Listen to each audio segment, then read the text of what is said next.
Mensaje de la palabra del Señor. Amén.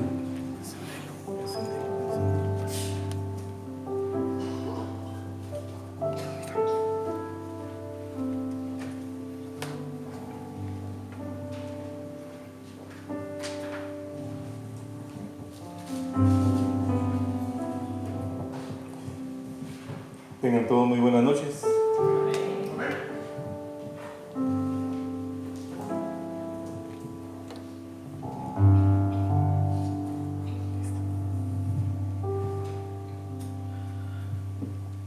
Bueno, es un gusto estar acá con ustedes nuevamente. Y el tema que vamos a ver el día de hoy, la verdad que cuando el pastor me lo asignó y lo busqué en la Biblia, es un tema bastante corto. Pero me di cuenta de que ahí sí rectifiqué el concepto de escudriñar. Porque cuando uno se da cuenta de todo lo que hay al respecto, lo que opinan las personas y lo que se puede interpretar, es bastante extenso. Entonces, en ese sentido, vamos a dividir en dos partes la plática de hoy en la noche. El pastor me dijo que tenía hasta las 2 de la mañana para... 2 me dijo, ¿verdad? A las 3 de la mañana. Entonces, nos vamos a ir despacito para que vayamos platicando.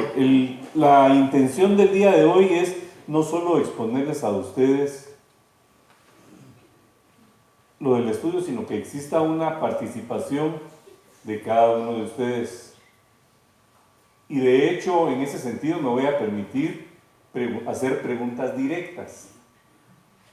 Ya probé de todas las formas y me ha costado que ustedes participen, entonces hoy voy a hacer preguntas directas, o sea que por favor necesito su atención.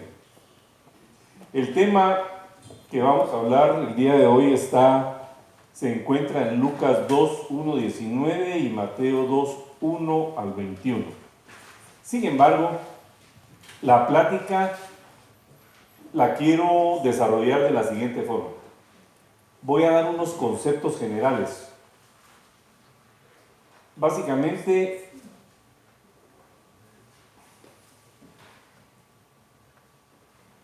no cambian al mismo tiempo.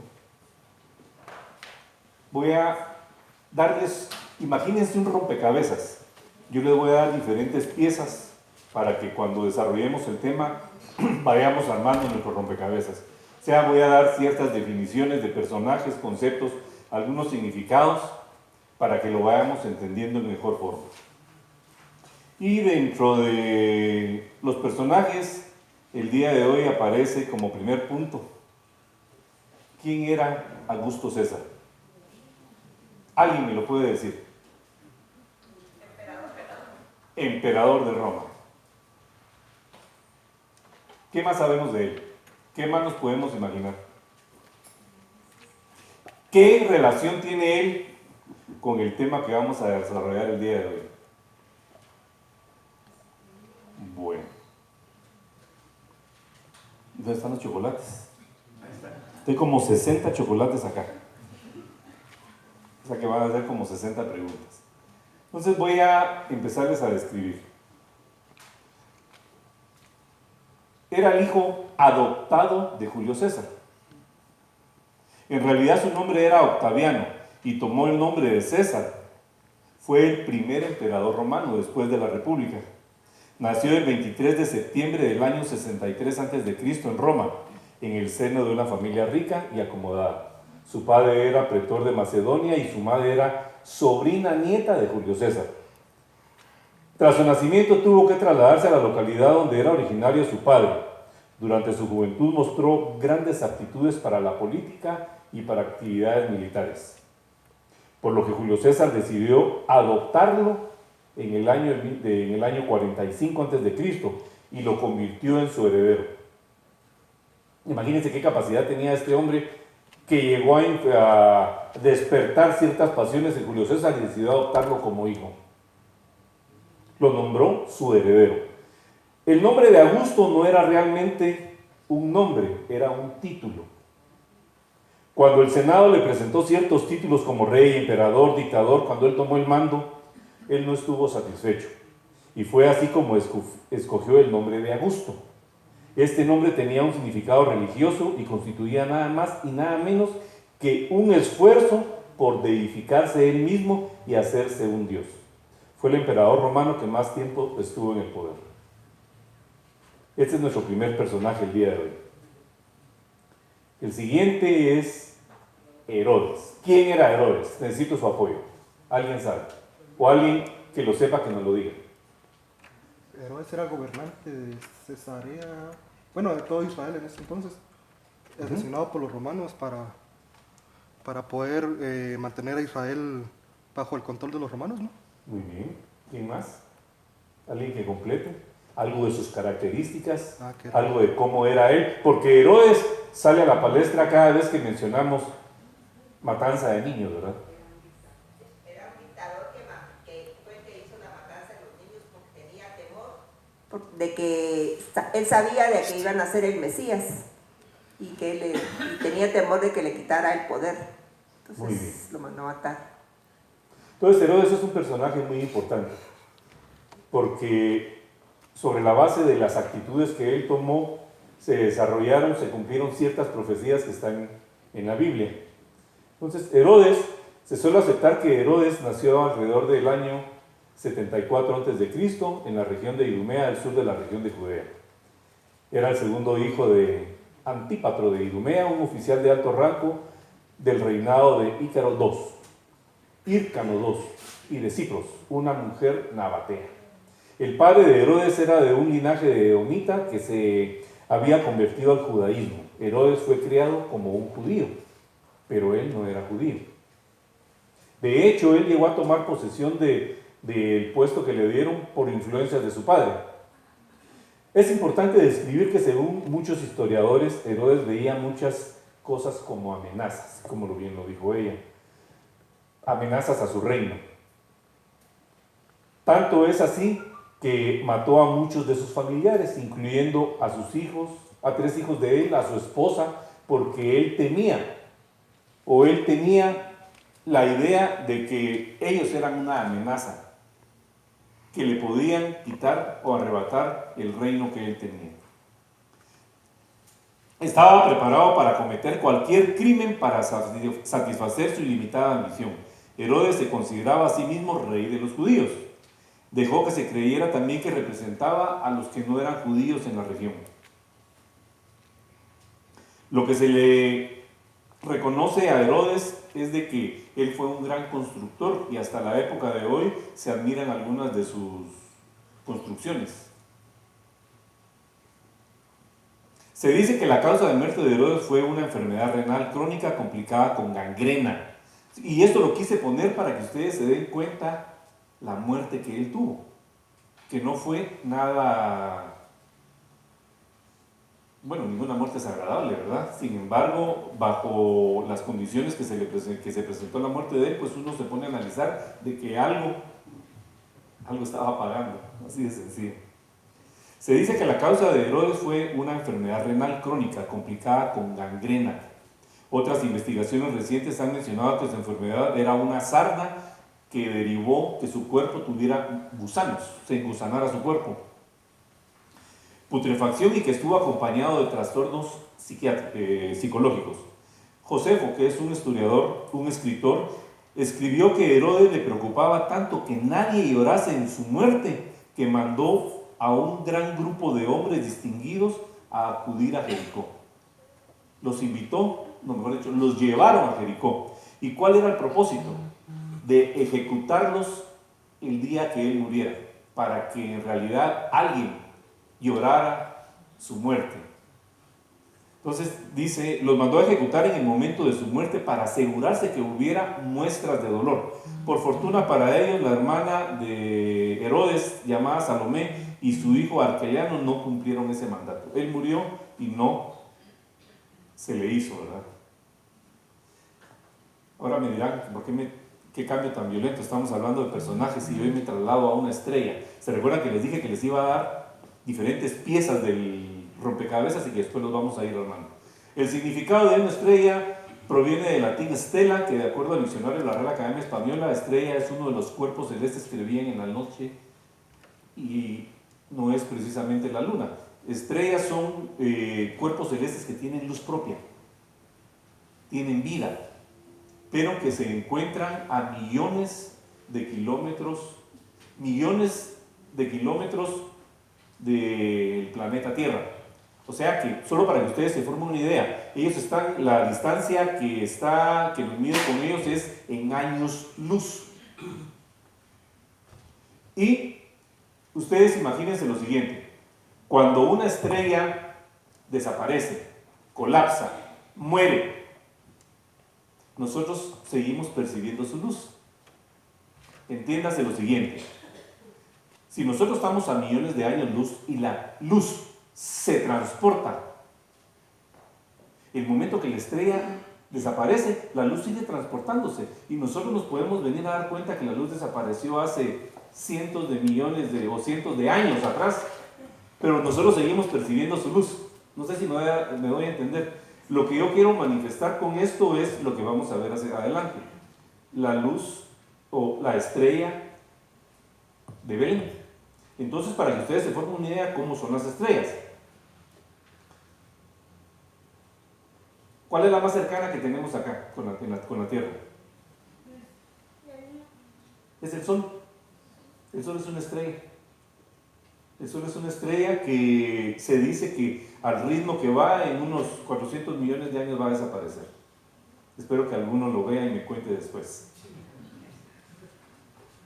Tenemos también en la esfera celeste los cometas. Y los cometas, dice, la noción de cometa halla su origen en el vocablo latín cometa, que a su vez deriva de un término griego que se traduce al español como cabellera, cosa que a mí me hace falta.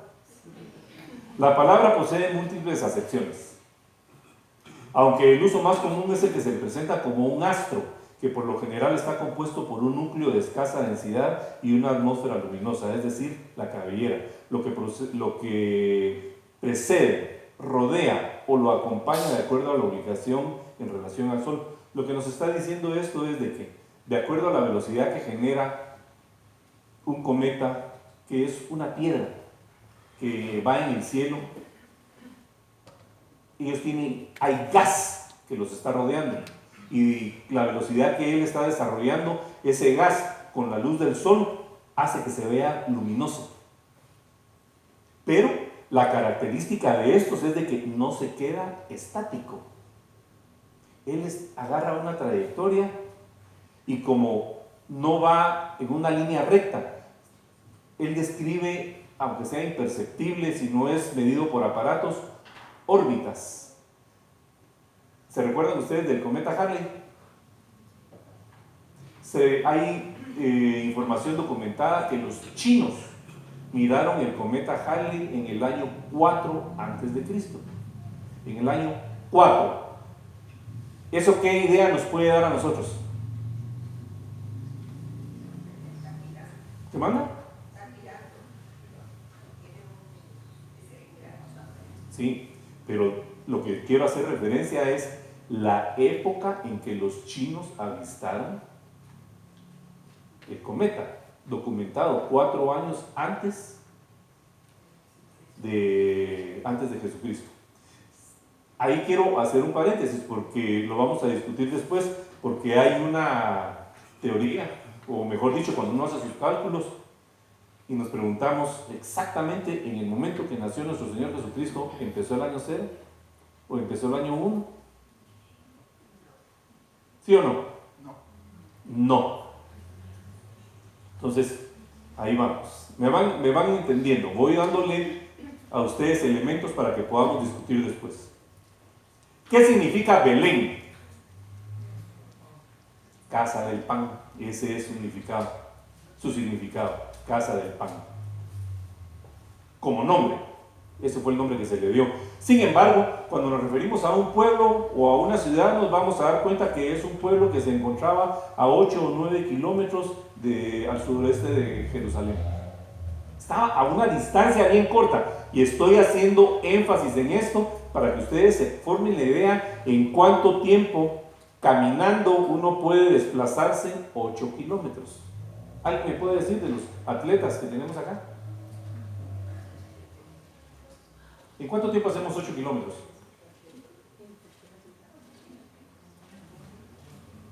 Mañana que salgan a hacer deportes, por favor, se toman tiempo.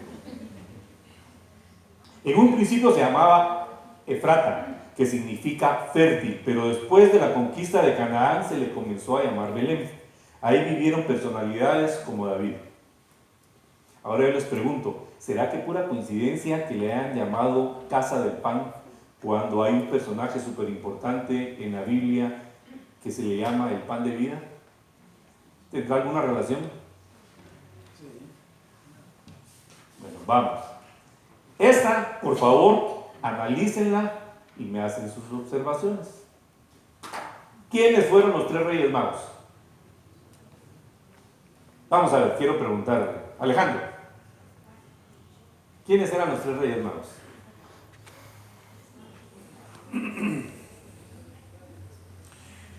Bueno, obviamente fueron personajes que se encaminaron a través, según la historia, a través de una luz, una estrella, para ir a conocer dónde estaba el pesebre, donde se mencionaba el nacimiento del Mesías.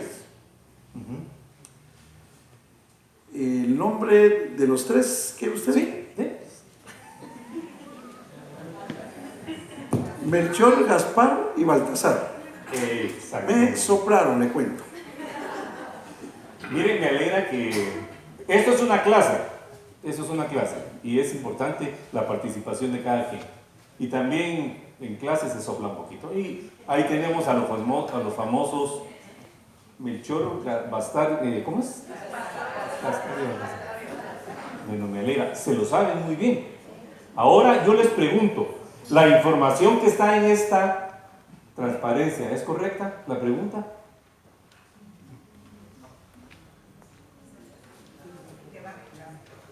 ¿Es correcta la pregunta que yo estoy haciendo? No duden. Si ustedes tienen alguna idea, denla, porque la intención de esto es que vayamos intercambiando información. En la Biblia no habla de 3 reyes, solo magos. Muy bien. Entonces, sí. Eran científicos. Eran O sea, ellos escudriñaban las estrellas, no era que fueran magos. Muy bien. ¿Alguien más? Por favor. No dicen nombres. No dice nombres. Ajá. Bueno, por favor, dele. Dígalo que... Yo en la Biblia no he visto nombres de ellos. No sé si estaré yo equivocado, pero No, perfecta su respuesta. Entonces yo les voy a preguntar, cuando yo pongo los 3 reyes magos aquí, era para ver qué tanto hemos leído, era para darme cuenta qué tanto hemos escudriñado. Entonces, yo les pregunto, los 3 reyes magos, ¿eso es lo que dice la Biblia? No. Los reyes magos de Oriente, o simplemente reyes magos, es el nombre por el que la tradición cristiana denomina a los magos.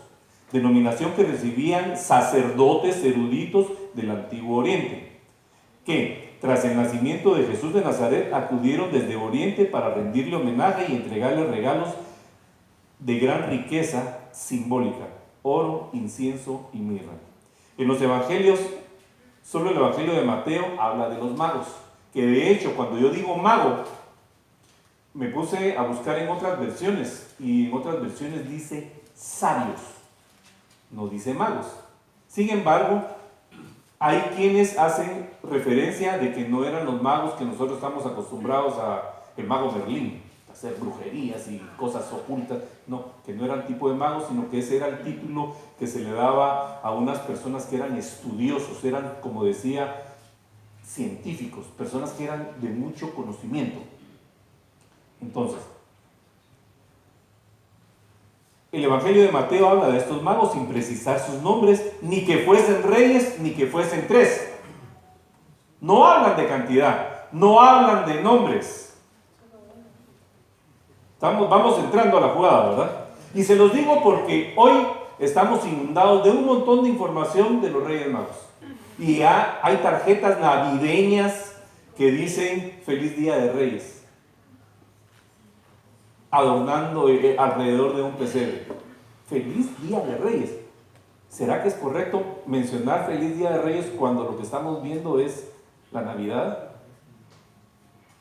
Bueno, vamos a ello.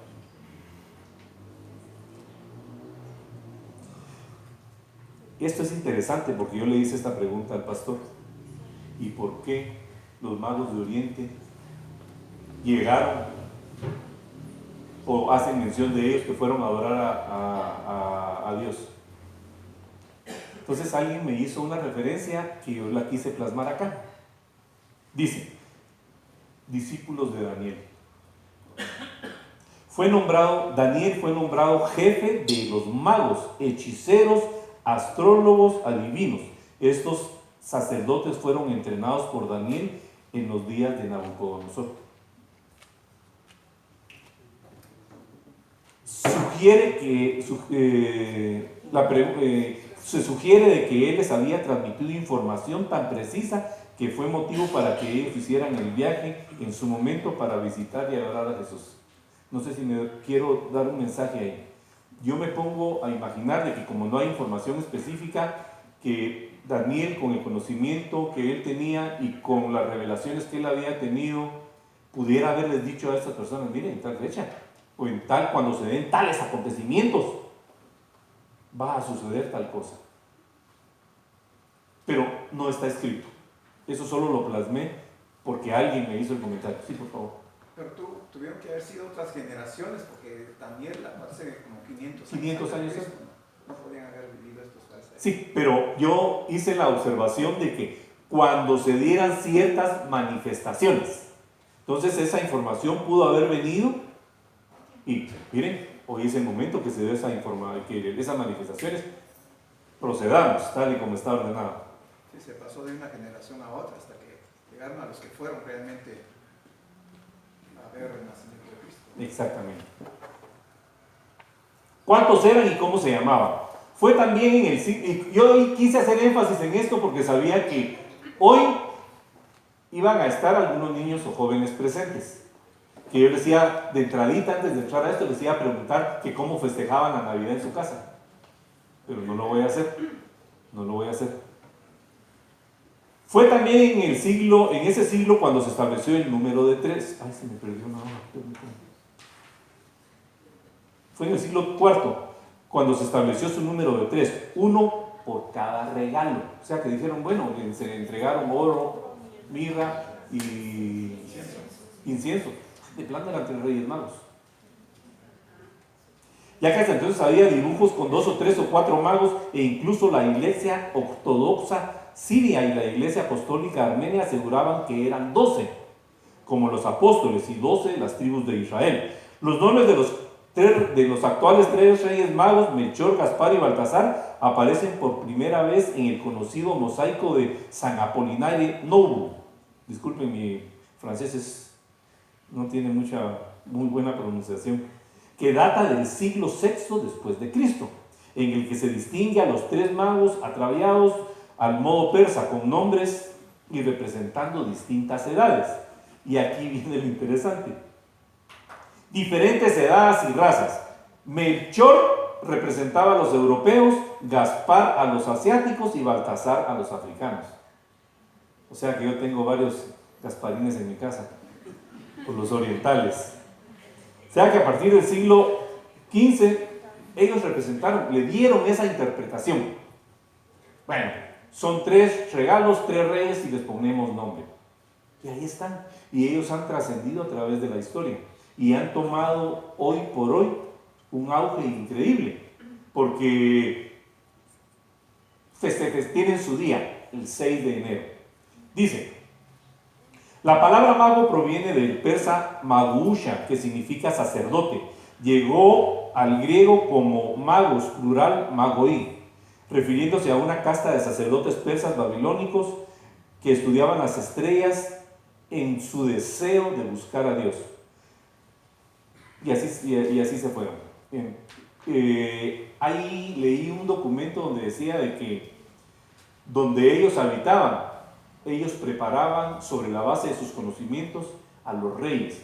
Ninguno podría ocupar un trono de rey si no pasaba por la capacitación de los reyes magos. ¿Qué llevaron ellos? Miren esta la quise poner acá porque era lo que yo les manifestaba. Feliz Día de Reyes. ¿Y qué es lo que nosotros estamos viendo aquí? Lo que representa. Bendiciones, salud, amor y paz para todos. Feliz Día de Reyes. Y tenemos de que, aquí cuentan algo de que los Reyes Magos les llevan regalitos a los que se portan bien, a los que se portan mal les regalan carbón. Y se lo creen. ¿Qué era lo que ellos llevaban? Oro. Vamos a describir qué es el oro. Es un metal precioso designado por varias palabras hebreas, probablemente según su grado de pureza. Ahí están las descripciones del oro, que era lo que ellos llevaban. Llevaban también incienso y llevaban mirra. Eran los 3 regalos que describe la escritura que llevaban estas personas. Ahora, no eran 3, porque yo hablaba con el pastor y le decía, mire, ¿será que 3 personas pueden llegar a causar tanto alboroto al pueblo donde llegaron y que espantaran al rey? Leí en un libro donde decía de que eran tal cantidad de camellos que todo el pueblo se alarmó, porque no era uno solo. Y no creo yo de que de Oriente hay quienes mencionan que recorrieron 1600 kilómetros. ¿Se imaginan ustedes en cuánto tiempo recorrieron eso? ¿Y será que solo 3 personas lo pudieron haber hecho circundando o existiendo en alrededor bandas de ladrones? Y que llevaran oro, que llevaran regalos. Entonces tuvo que haber sido por lo menos, ¿qué digo yo? 15, 20 para poderse proteger en grupo de los ladrones. Vamos, terminamos ahí. Pasamos a otro tema. Y les quiero preguntar, ¿quién sabe qué es sincretismo? ¿Qué es el sincretismo religioso? Vamos a ver, alguien de los jóvenes estudiantes universitarios. Aquí hay 2 jovencitas. ¿Qué es sincretismo?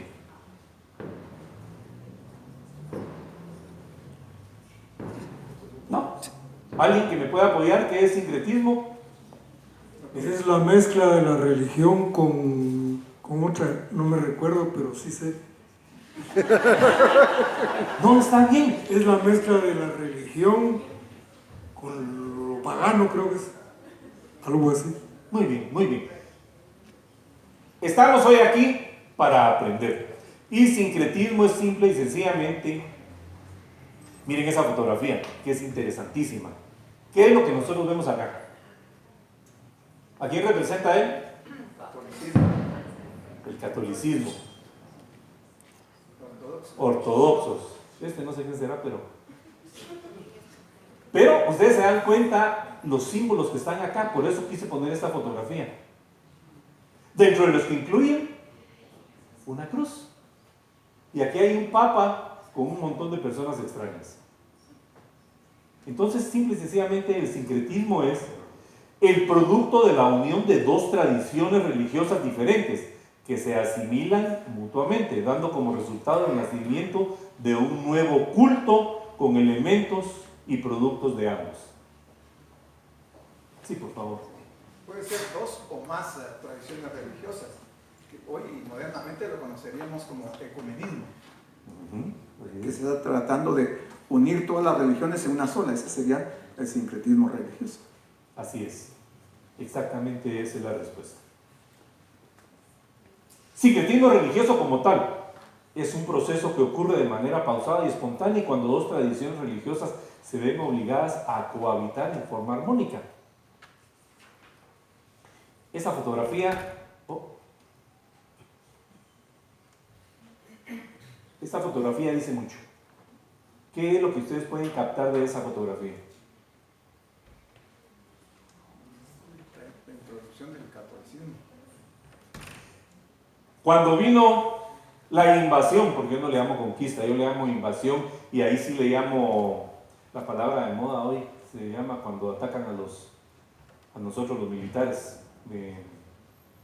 lo que hicieron con los judíos, ¿cómo se llama? Que los acabaron a todos. Genocidio. Fue genocidio. Esa fotografía da a entender mucho, porque no es fotografía, es un dibujo. Porque imagínense los indígenas que habitaban en América, les vinieron a imponer una religión. Y esa religión que les impusieron se mezcló con los dioses que ellos tenían. O sea que cada uno de las deidades que tenían los indígenas o las personas conquistadas, con el correr de los años, hoy se podrán dar ustedes cuenta que existió una fusión. En ese sentido, el encuentro entre ambas tradiciones genera un inicial choque que se resuelve mediante un proceso paulatino de acomodación y asimilación, siendo que la acomodación es el estado de conciencia de la cultura del otro y la asimilación supone la fusión de ambas tradiciones para generar una nueva, distinta de las precedentes. Entonces aquí viene lo que decía el pastor. Hay quienes dicen que el sincretismo religioso es sinónimo de ecumenismo. ¿Y qué es el ecumenismo? Es aquel que hace referencia al fenómeno actual mediante el cual las diferentes iglesias relacionadas con el cristianismo buscan unirse o reunirse luego de todos los cismas y conflictos que hicieron en algún momento que se dividieran. El ecumenismo es altamente complejo ya que busca el acuerdo entre posturas religiosas que, si bien parten de la misma base, mantienen elementos diferenciados muy evidentes, difíciles de solucionar. Sin embargo, para muchos, los líderes religiosos sociales, aquí era en un esfuerzo valedero en pos de la unión de la armonía entre distintas posturas frente a la existencia de una entidad divina. En términos generales, la palabra ecumenismo y ecuménico suelen usarse para hacer referencia a posturas o personas que engloban y unen diferencias. Por ejemplo, cuando se dice un líder es ecuménico, significará que esta persona va a unir a otros grupos pese a sus diferencias. ¿Vamos bien ahí? Bueno, ahora me dirá, pues, nada que ver con lo que estamos hablando, pero nos pasamos a otro tema. Solsticios y equinoccios, que lo hemos dicho en los mismos estudios. ¿Alguien sabe qué es un solsticio? ¿Alguien sabe qué es un equinoccio? ¿No? Simple y sencillamente, independiente de lo que está escrito ahí, es los cambios de la Tierra en relación al Sol, debido a su desplazamiento que genera una órbita. La Tierra tiene un movimiento de rotación, tiene un movimiento de traslación, y en su movimiento de rotación existe una inclinación